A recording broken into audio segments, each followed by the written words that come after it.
很多小朋友从小就开始接触外语，不过要怎么样才可以学得好呢？美语老师就建议说，应该要用引导的方式，搭配教学的工具，透过图文甚至是声音来提高小朋友的学习兴趣。看着图片就能念出英文来，小朋友跟着老师不断复诵单字，点到什么动物就能直觉反应念出来。想要达到这样的学习效果，美语老师说，引导式的教学很重要。点到了字，然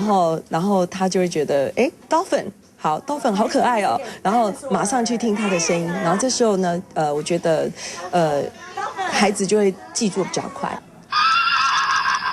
翻开书本，大大的图片就先吸引小朋友目光，用笔轻轻一点，除了发音之外，竟能还能听到动物的叫声，就像是在玩游戏一样，和小朋友轻松互动，在无形之中也能把单字牢牢记住。我觉得点读笔的方式的话，对孩子来讲是他